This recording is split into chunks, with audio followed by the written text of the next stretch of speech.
Hi mga friendship! Today ay magtuturo ako o ipapakita ko po sa inyo how to make a buttermilk fried chicken.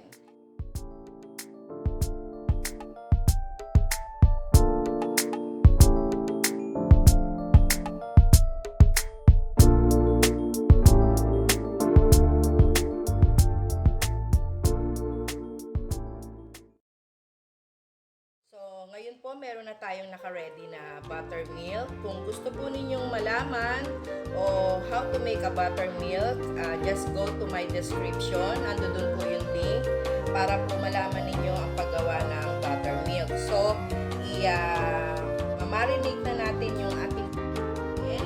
Ito po yung ating buttermilk. Ready na po siya. Napakadali lang po gumawa ng buttermilk.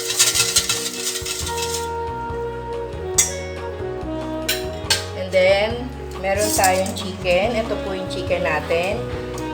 Maganda po ito ay overnight na naka-marinate. Ganyan lang po.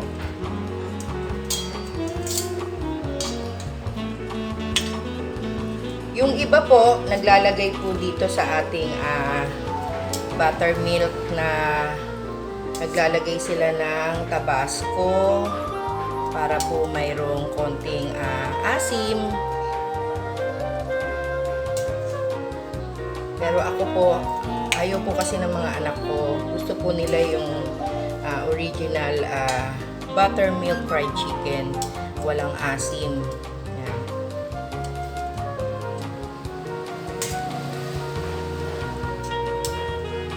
Ganyan lang po. Bababad lang natin siya overnight. Bakit masarap ang buttermilk fried chicken? Kasi po pagka na-ready na po to at naluto na natin, sa loob po malambot. Lumalambot po ang fried chicken, pero yung labas po ay crispy. And then, ang gagawin po natin ngayon, ayan, mamarinate lang natin siya overnight.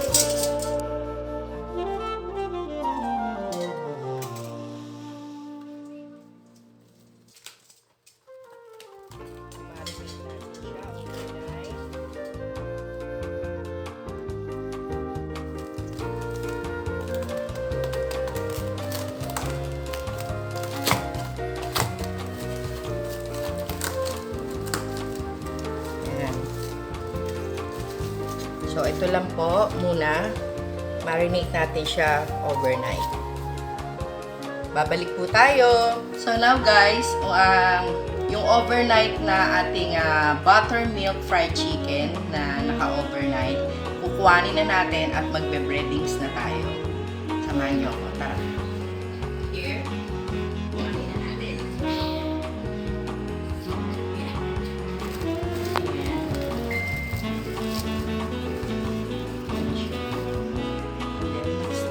First, we have to get kailangan natin ng all-purpose flour. At least 3 cups.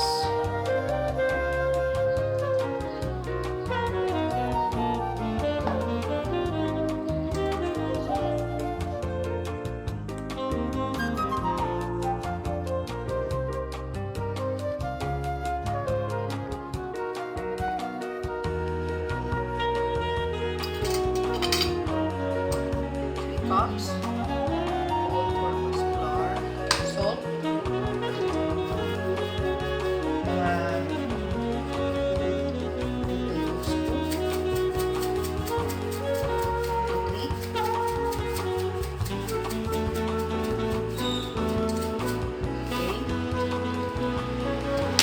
cinnamon powder. Okay lang yan, masarap yan. Akala ninyo matamis, no? Mag-a-add siya ng flavor. At Spanish paprika. Konti lang po lang siya, hindi ganun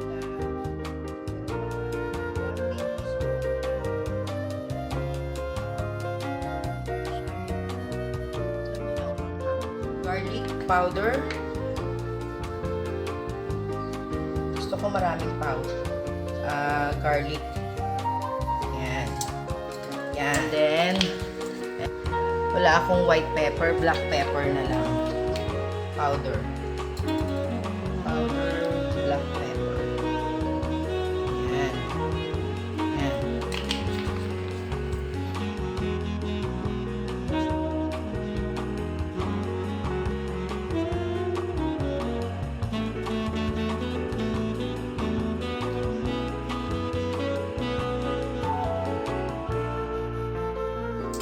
Readings na tayo.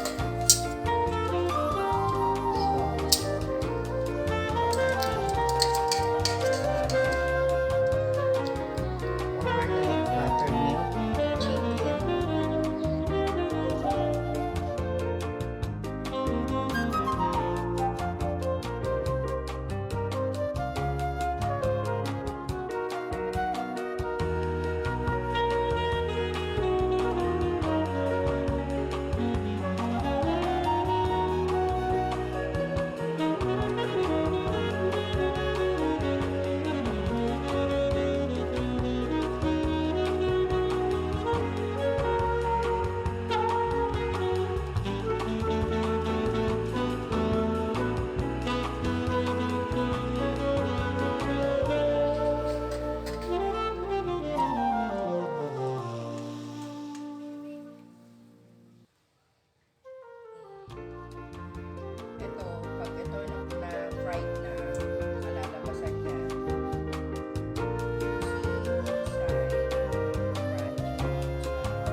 Guys, ano na tayo ng oil sa pan.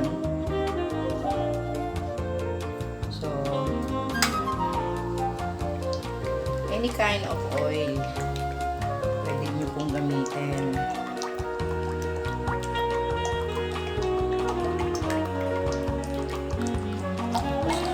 Siguraduhin lang natin na mainit yung ating oil.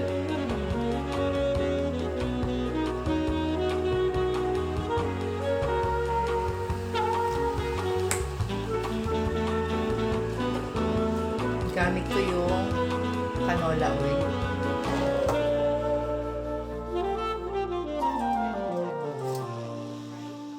Fried chicken. Super init na po siya. Mas maganda po kasi talaga yung mainit na yun. Para po achieve natin yung gusto natin.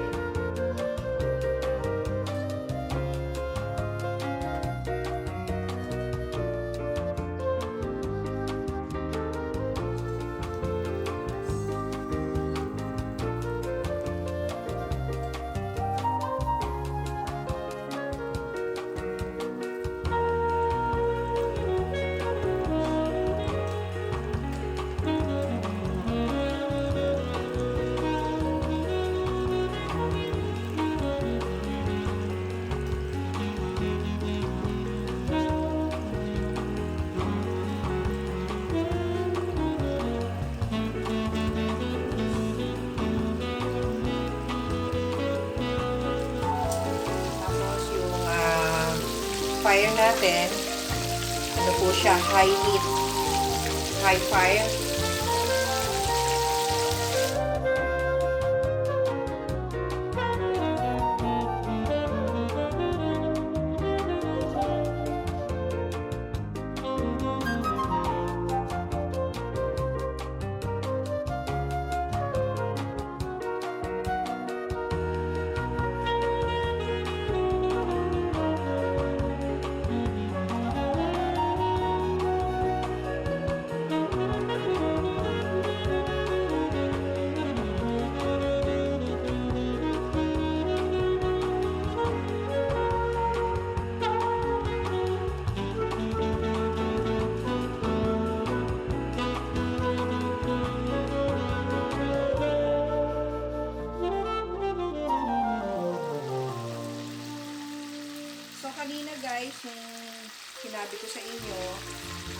nilagay ko dun sa medium heat kasi nasa high heat tayo.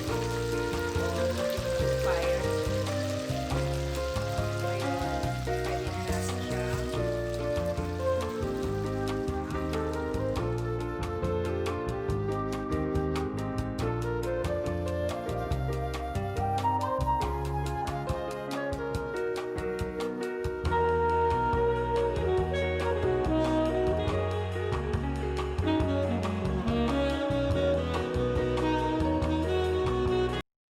So now guys, ito na yung ating buttermilk fried chicken. Medyo matagal akong hindi nakaluto nito, no. Achieve naman siya dahil super crunchy. Rinig nyo ba guys? Then, mainit lang talaga. Yum!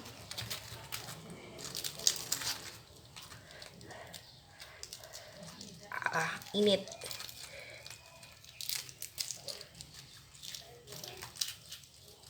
Yan.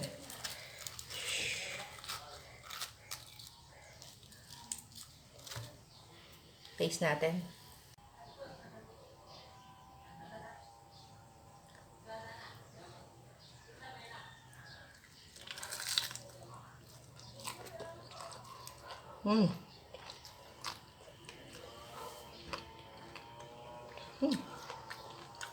Yummy. Sarap. Na-miss ko to.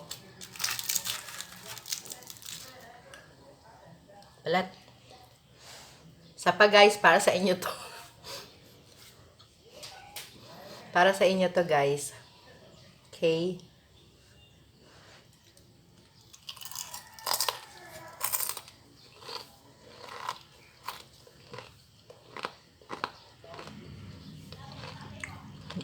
Crunchiness. Yung tender ng meat. Panalo. Ang sarap. Grabe. Guys, magluto na kayo. My buttermilk fried chicken.